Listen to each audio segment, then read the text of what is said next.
स्वागत है आपका हमारे यूट्यूब चैनल में। तो देखिए, चर्चा चल रही थी अलाउद्दीन खिलजी की, और पिछले टॉपिक में हमने चर्चा की थी अलाउद्दीन खिलजी के उत्तर भारत के अभियानों की। आज चर्चा करना है अलाउद्दीन खिलजी के दक्षिण भारत के अभियानों की चर्चा करना है।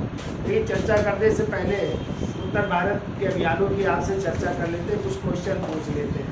तो बताइए, अलाउद्दीन खिलजी ने उत्तर भारत के अभियान में पहला आक्रमण कहाँ पे किया था?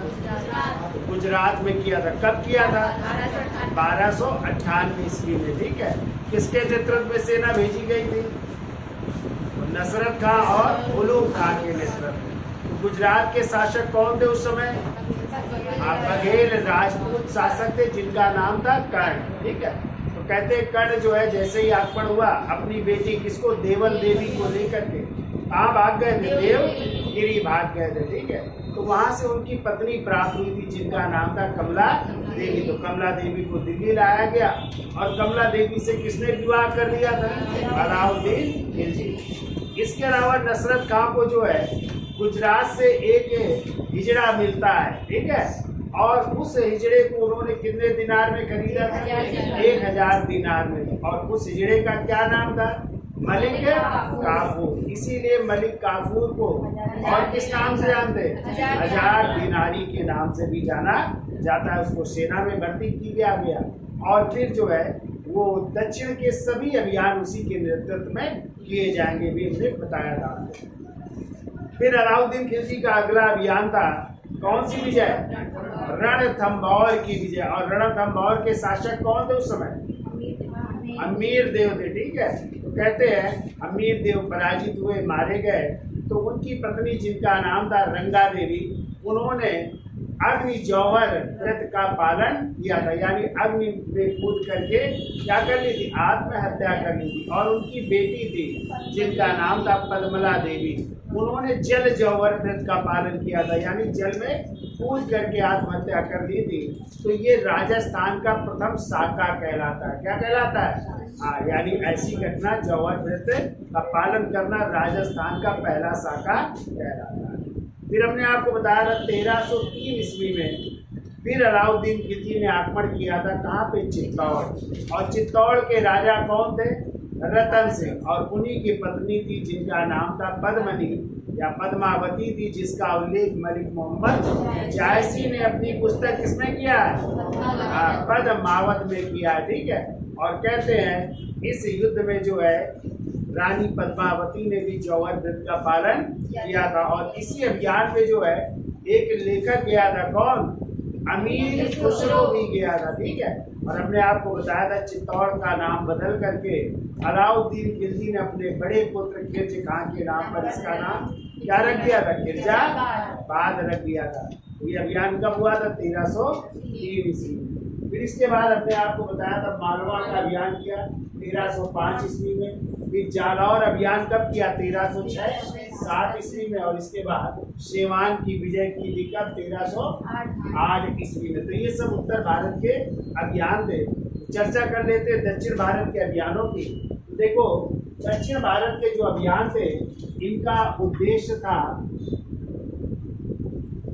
उनके साम्राज्य को अपनी अधीनता स्वीकार करवाना। ठीक है। यानी इन शासकों से, यानी साम्राज्य की अधीनता स्वीकार करवाना, और यहाँ से अधिक धन प्राप्त करना। ठीक है। तो एक तो अधीनता स्वीकार करवाना उद्देश्य था, और दूसरा जो है धन प्राप्त करना यहाँ से प्रमुख उद्देश्य था। ठीक है। धन प्राप्त करना। इसीलिए हमने आपको बताया था इतिहासकार लेनपुल महोदय ने इन दक्षिण अभियानों को जो है अलाउद्दीन खिलजी को क्या कहा? द्वितीय समुद्रगुप्त कहा। क्या कहा है? द्वितीय समुद्रगुप्त।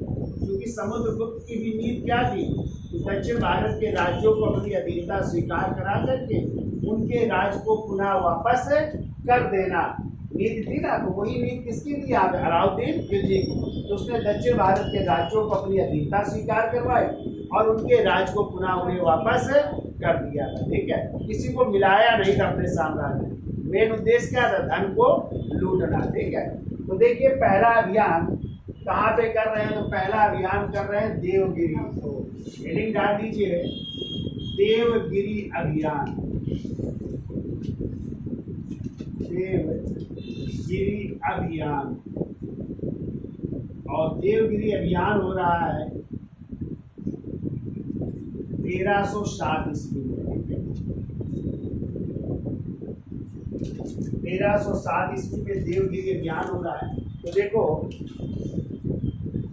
कहते हैं इस अभियान का मेन कारण था देवगिरी के जो शासक थे। और देवगिरी के शासक कौन थे? देवगिरी के शासक थे राजा रामचंद्र देव।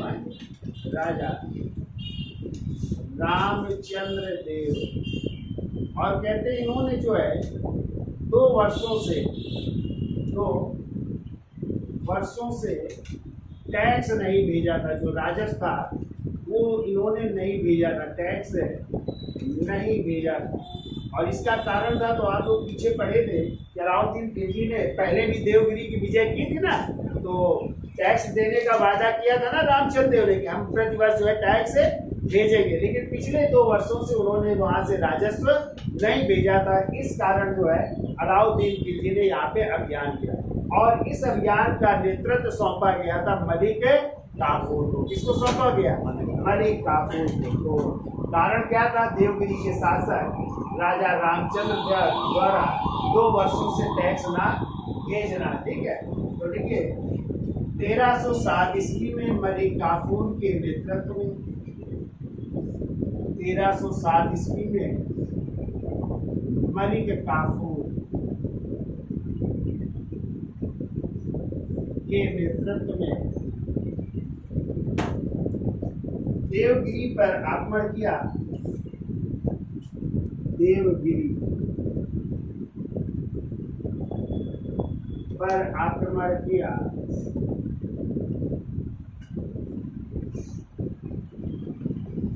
और यहाँ के शासक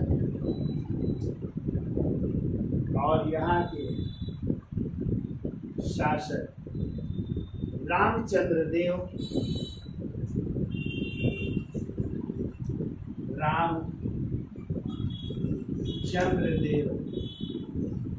ने अधीनता स्वीकार कर दिया, आत्मसमर्पण कर दिया। रामचंद्र देव ने आत्मसमर्पण कर दिया। तो रामचंद्र देव आत्मसमर्पण कर देते हैं। ठीक है, अगला पॉइंट को, अलाउद्दीन खिलजी ने उसके साथ उदारता का व्यवहार करते हुए अलाउद्दीन खिलजी ने उसके साथ उदारता का व्यवहार करते हुए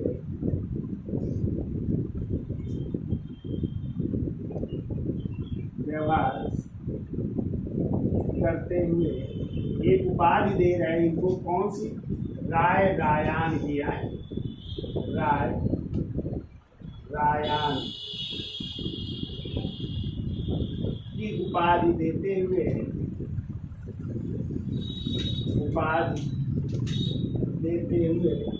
एक जिला दिया था, नवसारी का जिला भी प्रदान किया। ठीक है, उपाधि देते हुए गुजरात के नवसारी जिले की गुजरात के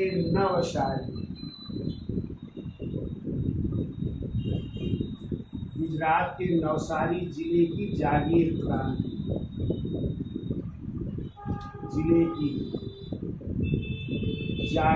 प्रदान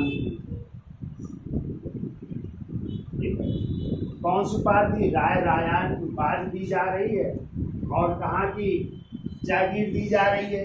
गुजरात के नवसारी जिले की जागीर भी प्रदान की जा रही है। ठीक है, और क्या किया? तो देखिए अलाउद्दीन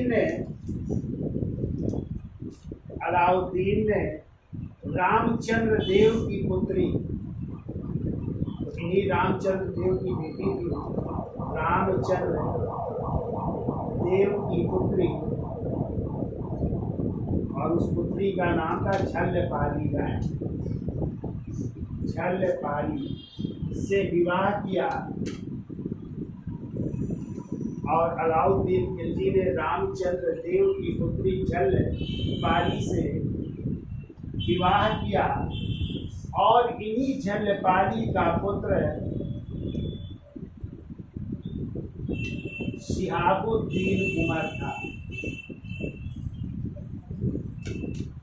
और इन्हीं झल्यपाली का पुत्र शिहाबुद्दीन उमर था जो 35 दिनों के लिए अगला शासक बनेगा। ठीक है, पीछे हमने आपको जब शासकों की वंशावली बताई थी तो वहाँ पे बताया था। ठीक है, 35 दिनों के लिए भी बनेगा। तो इन्हीं झल्यपाली का बेटा, और झल्यपाली किसकी बेटी है? इन्हीं रामचंद्र देव की, गुजरात के शासक की बेटी। अब देखो, यहीं से जो है हमने आपको बताया था जब गुजरात पर आक्रमण किया था नसरत खां और उलूग खां ने, तो वहाँ के राजा कौन थे? कर्ण थे। तो कर्ण और उनकी अपनी बेटी को लेकर के कहाँ छिप गए थे? आकर देवगिरी। और बेटी का क्या नाम था? देवल देवी। तो यही से मलिक काफूर को अब क्या प्राप्त हो रही है? देवल देवी। और इसी देवल देवी का विवाह किसके साथ कर दिया जा रहा है? अलाउद्दीन के बड़े बेटे खिरजे खां के साथ किया गया है, जिसका उल्लेख जो है अमीर खुसरो ने अपनी पुस्तक आशिक में किया। जो आशिक ग्रंथ है या आशिका जो ग्रंथ है उसमें किसकी प्रेम कहानी है? तो खिरजे खां और देवल देवी की प्रेम कहानी का उल्लेख किया गया। तो यहाँ से कौन मिल रही है? देवल देवी मिल रही है। ठीक है, जो किसकी बेटी थी? गुजरात के शासक कर्ण की बेटी थी। ठीक है, तो उनको दिल्ली लाया गया और वहीं पे खिरजे खां के साथ क्या कर दिया जाएगा? विवाह कर दिया जाएगा। ठीक है, तो लिखिए अगला पॉइंट। तो देवगिर से ही कर्ण की पुत्री, देवगिरी से ही कर्ण की पुत्री देवल देवी को दिल्ली लाया गया। देवल देवी को दिल्ली लाया गया। दिल्ली लाया गया और उनका विवाह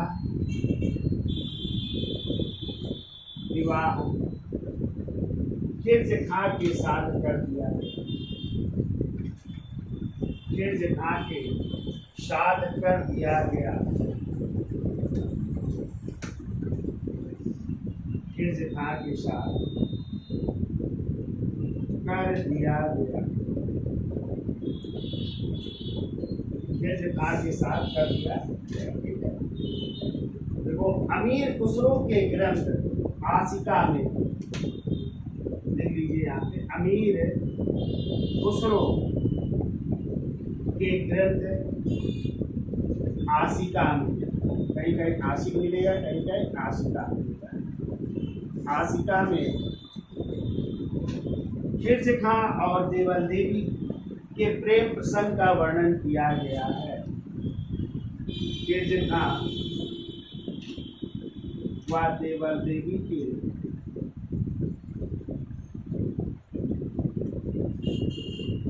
प्रेम प्रसंग का वर्णन किया गया है। वर्णन किया गया।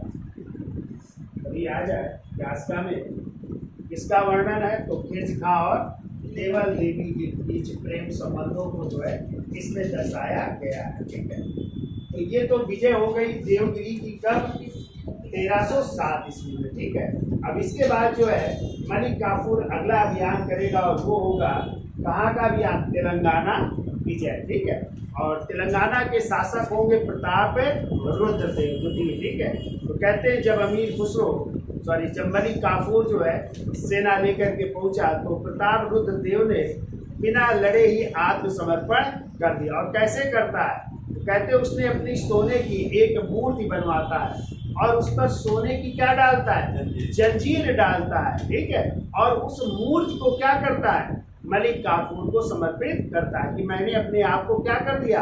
आत्मसमर्पण, यानी सोने की मूर्ति में सोने की जंजीर डाल करके अपने को क्या कर रहा है, आत्म समर्पण कर रहा है। और इसी अवसर पर ध्यान रखिएगा, प्रताप रुद्रदेव ने मलिक काफूर को कोहिनूर हीरा प्रदान किया था। और ये कोहिनूर हीरा फिर किसको मिल रहा है, अलाउद्दीन खिलजी को मिल रहा है, ठीक है, जो गोलकुंडा की खानों से प्राप्त हुआ है, ठीक है। तो इसकी लंबी कहानी है, कोहिनूर हीरे की भी हम चर्चा करेंगे एक दिन, किसी दिन विस्तृत इसकी है। तो देखिए अगला अभियान है वो है तेलंगाना विजय। इसका स्क्रीनशॉट ले लो, आगे चलते हैं।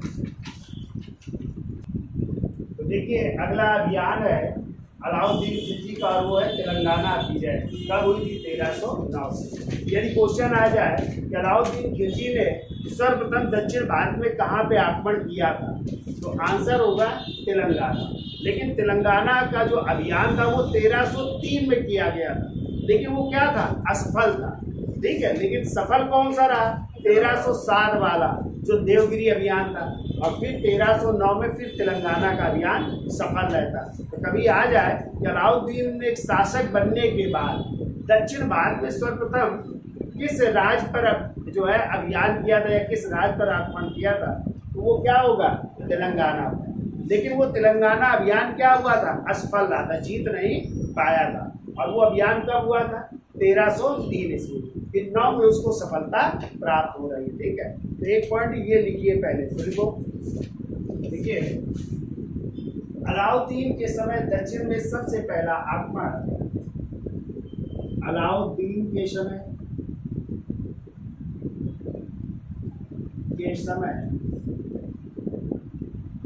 दक्षिण में सबसे पहला आक्रमण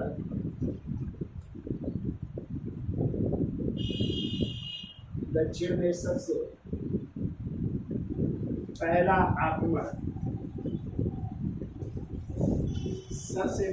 आक्रमण 1303 ईस्वी में 1303 ईस्वी में तेलंगाना पर किया गया। तेलंगाना पर किया गया, तेलंगाना पर किया गया, परंतु यह आक्रमण असफल रहा। परंतु यह आक्रमण असफल रहा, यानी इसमें जीत नहीं हुई, ठीक है, असफल आक्रमण माना जाता है। फिर वो अतः 1309 ईस्वी में 1309 ईस्वी में तेलंगाना या वारंगल के, तेलंगाना ऐसी का दूसरा नाम है वारंगल, तेलंगाना या वारंगल के काकतीय वंश के राजा, काकतीय वंश के राजा प्रताप रुद्रदेव द्वितीय, प्रताप रुद्रदेव द्वितीय पर किया गया। प्रताप रुद्रदेव द्वितीय, इन्हीं का दूसरा नाम है लहर देव भी है, लहर देव, प्रताप रुद्रदेव द्वितीय या लहर देव पर आक्रमण किया, लहर देव पर आक्रमण। देखिए प्रताप रुद्रदेव ने क्या बनवाई, अपनी सोने की प्रतिमा। देखो प्रताप रुद्रदेव ने अपनी एक सोने की मूर्ति बनवाकर, अपनी एक सोने की मूर्ति बनवाकर, सोने की मूर्ति बनवाकर और उसमें सोने की जंजीर डालकर, सोने की जंजीर डालकर आत्मसमर्पण किया। सोने की जंजीर डालकर आत्मसमर्पण किया।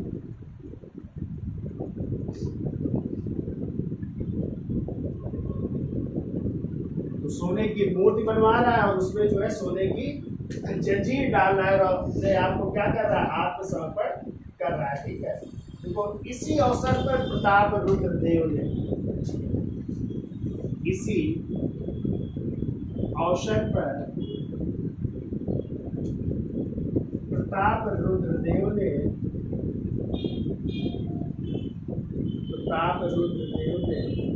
मलिक काफूर को, मलिक काफूर को क्या दे रहा है, कोहिनूर हीरा प्रदान कर रहा है। मलिक काफूर को कोहिनूर हीरा प्रदान किया, कोहिनूर हीरा प्रदान किया।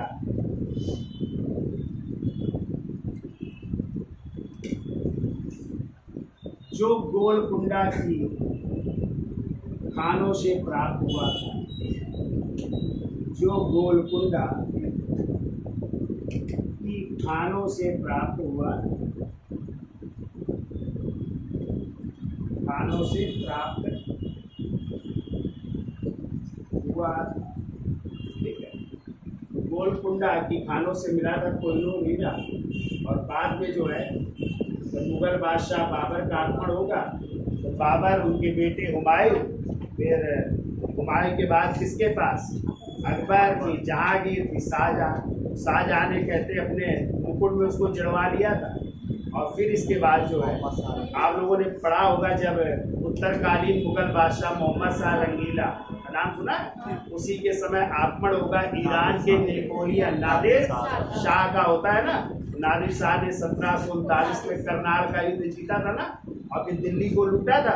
तो जो है क्या क्या ले गया था, महमूद सिंहासन भी और कोहिनूर हीरा अपने साथ ले गया था।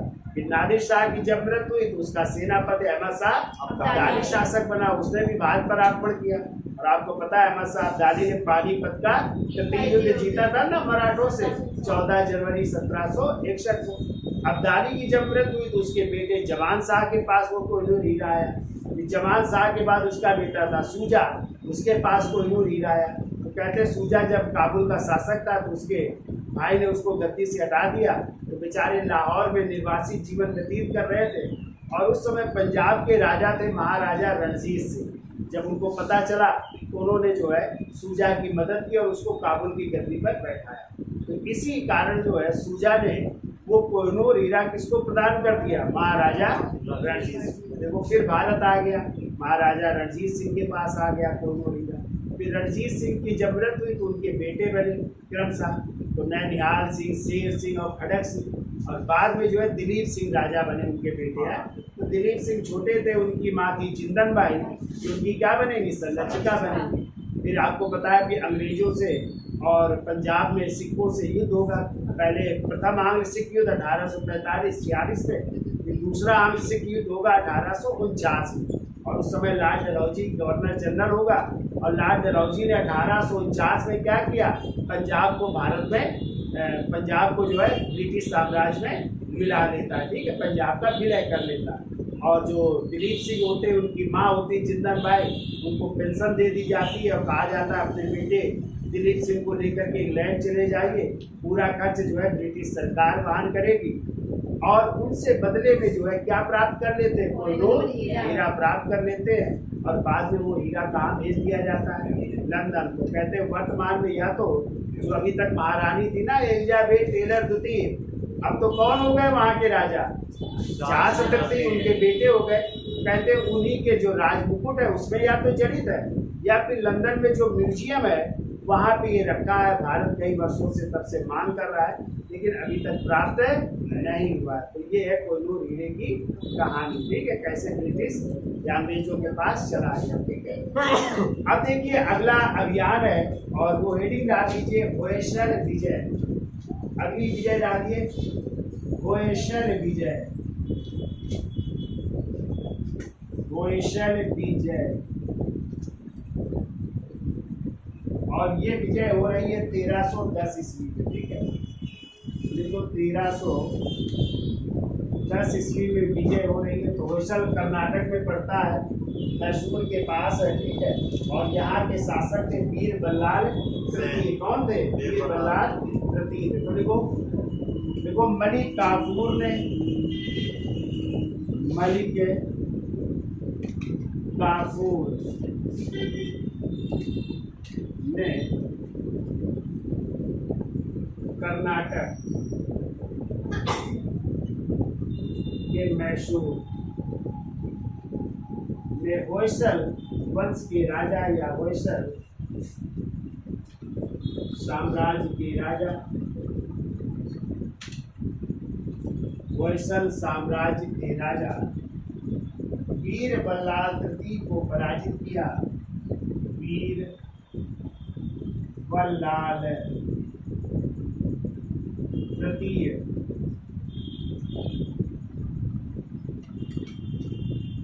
वीर बल्लाल तृतीय को पराजित किया, पराजित किया। वो इस उपलक्ष्य में, इस उपलक्ष्य में वीर बल्लाल ने, वीर बल्लाल ने देखो मलिक काफूर को क्या क्या दे रहा है, देखो खिलअत प्रदान कर रहा है, मुकुट दे रहा है, खिलअत कामा राज मुकुट, कामा छत्र, छत्र भी दे रहा है। और 10 लाख टके की थैली भेंट की, 10 लाख टके थैली भेंट की, 10 लाख रुपया भी दे रहा है, थैली भेंट की। तो टका ताहे का सिक्का था, चांदी का टका था ना, तांबे का किसने चलाया था? ये शुद्ध शैली के सिक्के थे ना। तो ये भेंट दे रहा है जो है, और वीर बल्लाल तृतीय, ठीक है। अगला पॉइंट, वो होयसल साम्राज्य की राजधानी, याद रखिए कई बार पूछा गया, होयसल साम्राज्य की राजधानी, राजधानी द्वार समुद्र थी, जाति द्वार समुद्र थी, जिसका वर्तमान नाम, जिसका वर्तमान नाम कई बार पूछा गया, हलेबीड,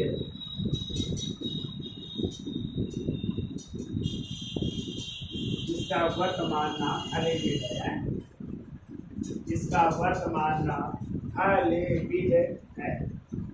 ये होयसल विजय, होयसल के शासक कौन है? वीर बल्लाल तृतीय को पराजित कर रहा है।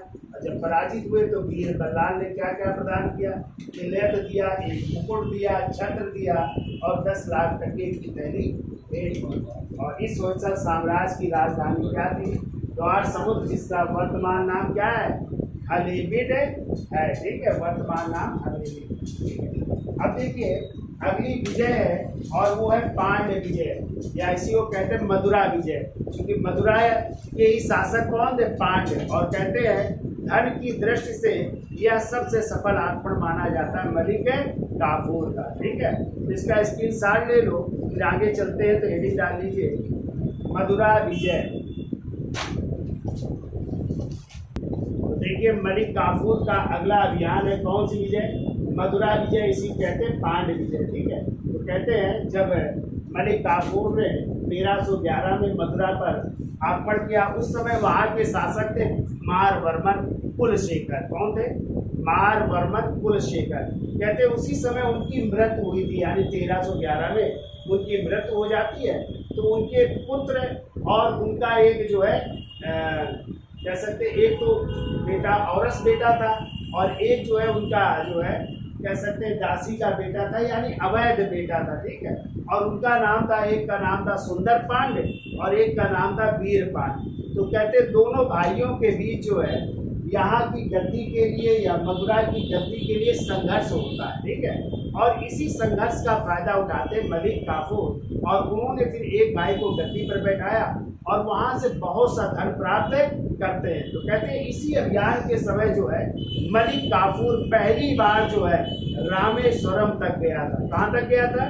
और आपने पढ़ा होगा कि 4 धामों में से एक धाम जो है दक्षिण में कौन सा है? रामेश्वरम, जो कहाँ पे? तमिलनाडु में। और कहते हैं रामेश्वर तक गया और वहीं पर भी उसने जो है एक मस्जिद का निर्माण भी करवाया था। किसने? मलिक काफूर ने। पहली बार कोई जो है कहाँ तक गया था? रामेश्वरम तक गया था।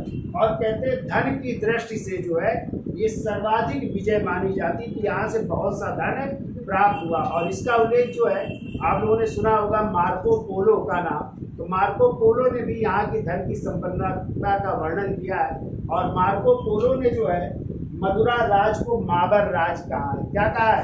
माबर राज्य कहा है। और पीछे आप लोगों ने पढ़ा था एशियन हिस्ट्री में संगम वंश में भी 3 राज्यों का उल्लेख मिलता है, चोल, चेर और पांड्य राज्यों का। ठीक है, तो यही पांड्य राज्य हैं जिनकी राजधानी क्या थी? मदुरई। क्या थी? मदुरा या मदुरई हुआ करती थी। ठीक है, और इन्होंने ही क्या करवाया थे? 3 संगमों का आयोजन भी करवाया था संगम काल में। ठीक है, तो चलिए पहले तो इसके बारे में चर्चा कर लेते हैं। तो देखो मार्को पोलो ने पांड्य राज्य को माबर राज्य कहकर संबोधित किया है। मार्को पोलो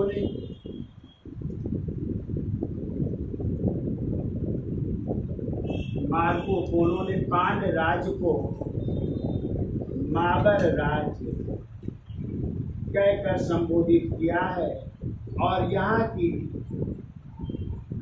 धन संपन्नता का वर्णन किया है।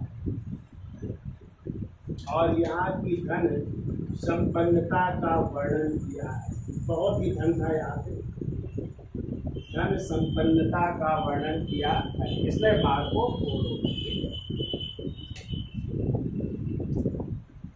वो पांड्य राज्य की राजधानी, पांड्य राज की राजधानी मदुरा या मदुरई थी। पांड्य राज की राजधानी मदुरा या मदुरई थी और माबर वंश के शासक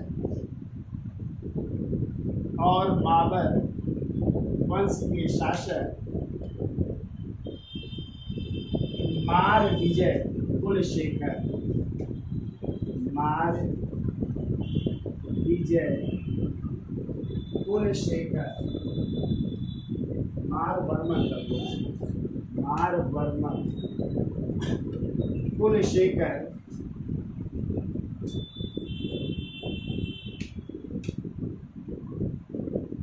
मारवर्मन कुलशेखर की 1311 ईस्वी में ही मृत्यु हो गई।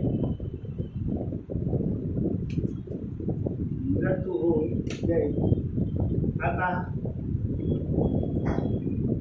उनके औरस पुत्र वीरपांड्य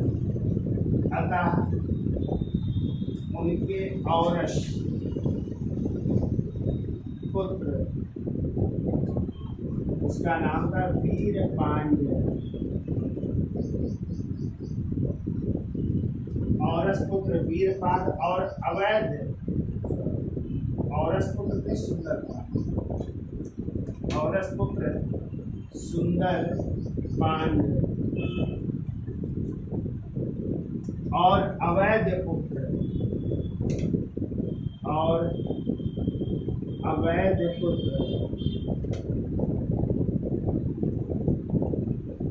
वीरपांड्य के बीच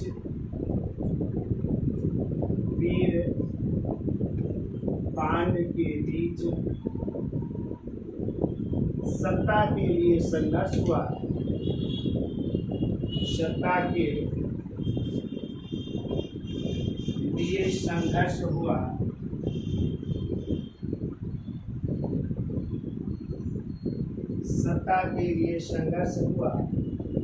इस संघर्ष में मलिक काफूर ने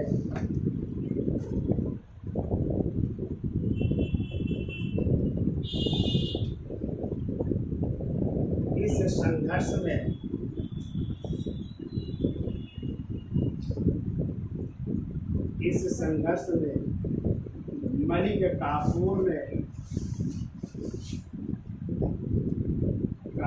ने सुंदर पांडु को वहां का शासक बनाया।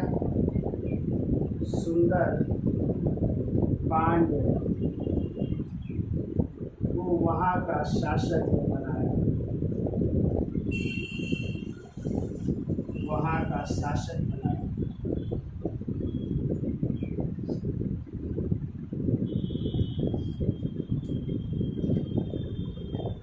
और वो धन प्राप्ति की दृष्टि से यह सर्वाधिक सफल अभियान है।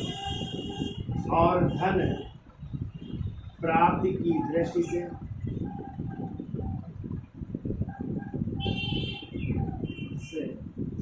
यह सर्वाधिक सफल अभियान। और धन प्राप्त हुआ यहाँ से, सफल अभियान था। ठीक है, तो मलिक काफूर को बहुत सा धन यहाँ से प्राप्त हुआ। देखो, मलिक काफूर ने रामेश्वरम में एक मंदिर को तोड़कर, मलिक काफूर ने रामेश्वरम में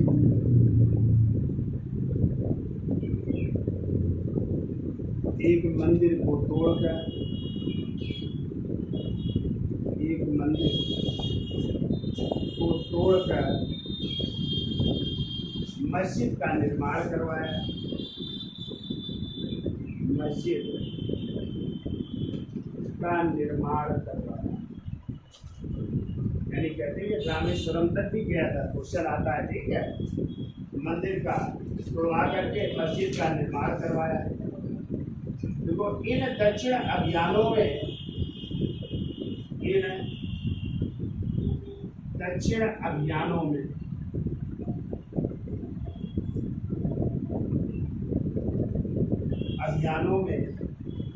मलिक काफूर के साथ, मलिक काफूर के साथ अमीर खुसरो भी गया। देखिए, अमीर खुसरो भी गया था इस अभियानों में। अमीर खुसरो भी गया था, ये भी याद रखिएगा। अमीर खुसरो भी जाता, जिसे पूछिए ये भारत का तोता कहते हैं। बहुत सारी किताबें लिखी है ना, और यही जो है किसके आविष्कारक है? सितार के। ठीक है, प्राचीन बीड़ा और ईरानी तंबूरे से क्या बनाया? सितार। और प्राचीन मृदंग को तबले का रूप दिया। तबले के भी आविष्कार कौन माने जाते हैं?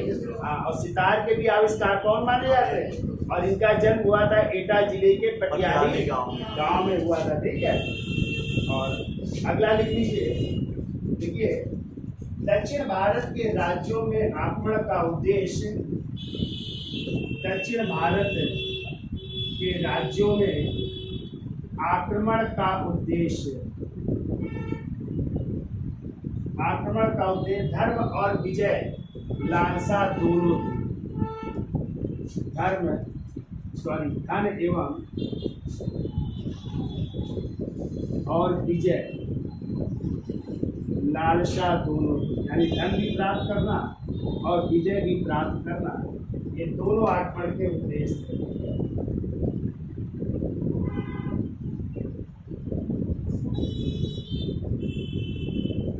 देखो, वह सल्तनत का पहला शासक था। वह सल्तनत का पहला शासक था जिसने विंध्याचल पर्वत को पार करके, जिसने विंध्याचल पर्वत को पार करके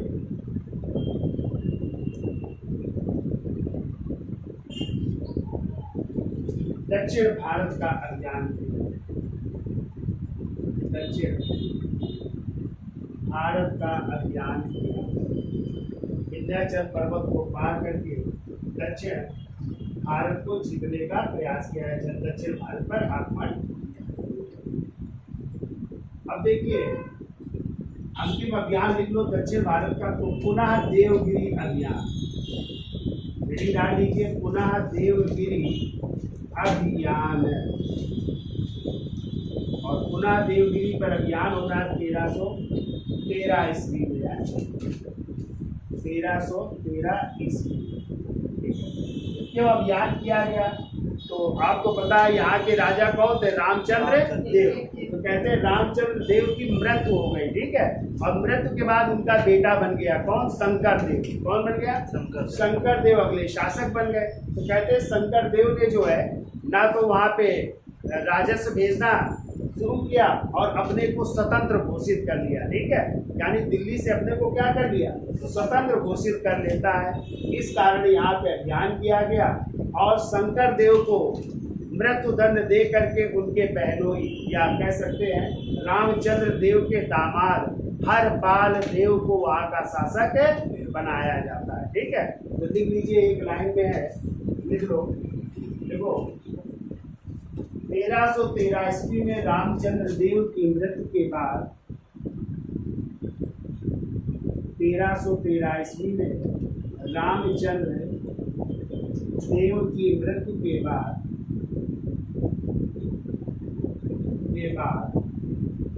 उनका पुत्र शंकर देव शासक बना।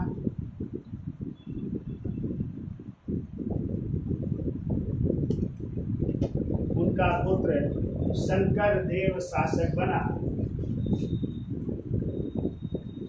और उसने सल्तनत की अधीनता त्याग दिया और उसने दिल्ली सल्तनत की अधीनता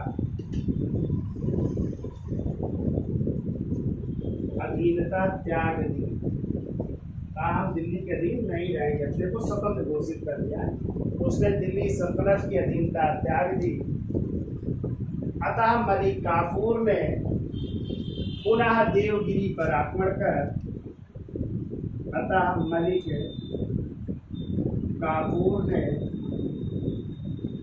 देवगिरी पर आक्रमण कर शंकर देव को पराजित कर मार डाला।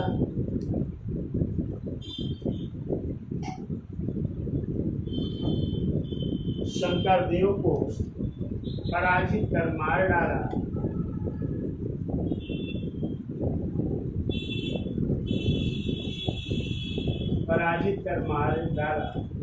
और रामचंद्र देव के दामाद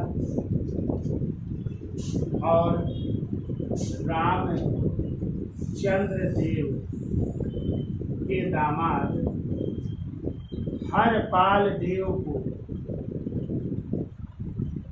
वहाँ का शासक नियुक्त किया। हरपाल देव को वहाँ का शासक नियुक्त किया। अब यहाँ के शासक बन रहे हैं हरपाल देव, ठीक है। तो ये जो है अलाउद्दीन खिलजी के दक्षिण भारत के अभियान थे, ठीक है। इनको याद कर लीजिएगा एक बार और याद हो जाएंगे। अब हम जो है अलाउद्दीन खिलजी के समय हमने आपको बताया था, यदि कभी आ जाए इस सर्वाधिक मंगोलों के आक्रमण किस शासक के समय हुए? तो किसके समय हुए? अलाउद्दीन खिलजी के समय। कितने आक्रमण हुए? 6 मंगोल आक्रमण हो रहे हैं। कितने? 6 मंगोल आक्रमण हो रहे हैं। और सबसे जो है ज़्यादा जो विध्वंसक आक्रमण था वो था 1299 ईस्वी में कुतुरुज ख्वाजा का आक्रमण था। और इसी आक्रमण के समय जो है उनका एक सेनापति मारा जाता है। वो कौन सेनापति होगा जो मारा जाएगा उस अभियान में, इसकी हम चर्चा करेंगे इन जो है मंगोल आक्रमणों के समय, ठीक है। तो 6 मंगोल आक्रमण होंगे, उनकी चर्चा करेंगे। फिर उसी समय जो है मंगोलों से निपटने के लिए अलाउद्दीन अपनी राजधानी बनाएगा। तो आपको बताना है कमेंट करके कि क्या बनाएगा राजधानी अपनी। और फिर उस जो है इन मंगोलों से आक्रमण से निपटने के लिए जब 4 आक्रमण हो गए तो उसने जो है अपने सीमावर्ती प्रांत का सूबेदार किसे बनाया था, ये भी आपको कमेंट बॉक्स में कल हमें आंसर देना है, ठीक है। तो 3 क्वेश्चन है जो हम आपसे पूछ रहे हैं, ठीक है। कौन सा? सर्वाधिक प्रसिद्ध मंगोल आक्रमण जिसमें अलाउद्दीन खिलजी का एक सेनापति मारा जाएगा, ठीक है। फिर दूसरा हमने आपको बताया कि उसने सीमावर्ती राज का प्रशासन किसके अंडर में सौंपेगा, किसको वहाँ का गवर्नर बनाएगा सीमावर्ती राज्य का, और तीसरा क्वेश्चन क्या पूछा?